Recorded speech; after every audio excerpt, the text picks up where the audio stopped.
આખું અઠવાડિયું આપણે અલગ અલગ આપત્તિઓ અને એનાથી કઈ રીતે બચવું એની આપણે વાત કરવાની છે. પ્રાર્થના સંમેલનમાં થાય તો તમે કયા દાદરાની નીચે ઉતરશો તો આપણા જે રૂમ છે ધોરણ પ્રમાણે એ રૂમના જે દાદરા આપણે ફિક્સ કરેલા છે એ દરેક વિદ્યાર્થીને ખબર હોવી જોઈએ કે બધા લોકોનો તો જવાબ નહીં ચાલે નહીં.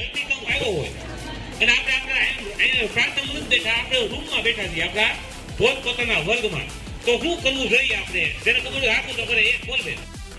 શક્ય હોય તમારી પોતા એમ હોય તો જે ખુલ્લી જગ્યા હોય, કેવી જગ્યા?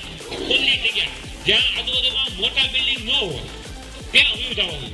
દાખલા તરીકે તમે આપણી આ સ્કૂલમાં જુઓ તો ધરતીકંપ આવે તો આપણે ડેલા પાસે અથવા ડેલાની બહાર રોડ છે કેમ? હવે દાખલા તરીકે 10 માળની બિલ્ડિંગ છે, કેટલા માળની?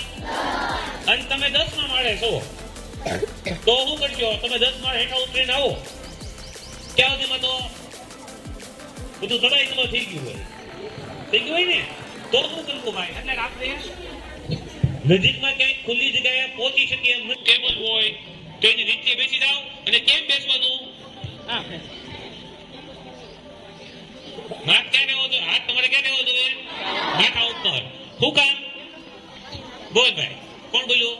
કે ભલે, વેરી ગુડ. કારણ કે ધરતીકંપમાં બિલ્ડિંગ પડે તો મોટા ભાગના મરણ કેવી રીતના થાય? તો કે સ્લેબ જેવું માથા ઉપર પડે, માથે પડે તો આપણું માથું ફાટી જાય અને આપણે મૃત્યુ પામીએ. નાની આગ હોય તો આપણા દરેક બિલ્ડિંગમાં દાદરા પાસે, કેમ? દાદરા પાસે ફાયરની બોટલો મૂકેલી છે લાલ કલરની. કેવા કલર છે? લાલ કલરની. એ લાલ કલરની ફાયર બોટલથી આપણે આગ ઓલવવાની છે.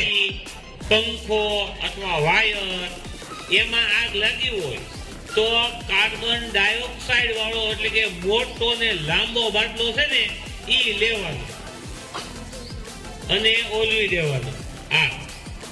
અન્ય કોઈ વસ્તુથી આગ લાગી હોય, લાકડું છે, પાર્ટીશન છે, કાપડ છે,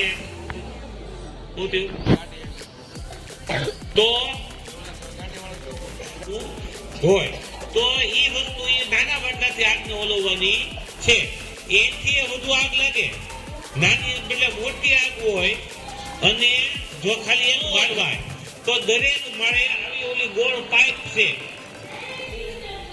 ને, ફીણું વાળેલી લાંબી કાળા કલરની ઈ પાઇપ છે, ઈ પાણીની પાઇપ છે. એની પાઇપ છે અને એની લંબાઈ એટલી છે કે ઓલી લોબી થી આ લોબી સુધી ઈ પાઇપ તમે ખેંચો એટલે પહોંચી જાય.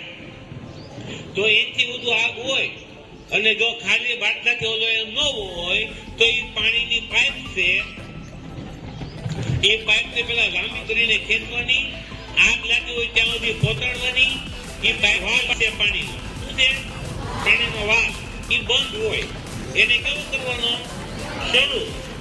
અને નીચે પાણીની મોટરની સ્વિચ છે, સૌથી પહેલો દાદરો છે ને આપણો ત્યાં એ પાણીની મોટરની સ્વિચ શરૂ કરવાની. એટલે એ પાઇપમાંથી જોરથી ફૂલ પ્રેશરમાં પાણી આવવાની ક્ષમતા અને આખું સપ્તાહ એટલે આખું અઠવાડિયું પહેલા મોક ડ્રીલનું આયોજન કરેલું અને ખૂબ સરસ મજાનો તમે બધાએ ભાગ લીધેલો. તો એવી રીતે ખૂબ સરસ મજાની માહિતી આપી. એટલે જેને હજી ન આવડતું હોય, ન ખબર પડતી હોય તો ધોરણ 6, 7, 8 જે સામાજિક વિજ્ઞાનનું છે પુસ્તક, એની અંદર દરેક પ્રકારની આપત્તિ અને વ્યવસ્થાપનની માહિતી આપેલી જ છે, એટલે જોઈ લેવાની છે. તો અહીંયા પ્રાર્થના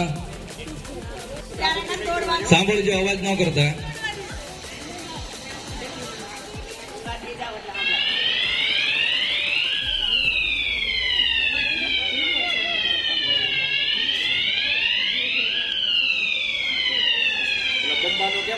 વગાડ્યું એ ફાયર માટેનો હતો. ઉપર તમે રૂમમાં બેઠા હો અને આવું જયારે વગાડવામાં સાયરન આવે ત્યારે તાત્કાલિક તમારે બધું પડતું મૂકી અને જે દાદરો નજીક પડતો હોય ત્યાંથી તાત્કાલિક બીજી જ મિનિટની અંદર નીચે ઉતરી જાઓ તો તમે સારી રીતે પહોંચી જાઓ ને તમે બચી શકો. આવા પ્રકારના જુદા જુદા પ્રકારના સિમ્બોલ હોય અને એ સિમ્બોલના ભાગરૂપે સાહેબે અત્યારે જે વગાડ્યું અને તમને ખ્યાલ આવ્યો ત્યારે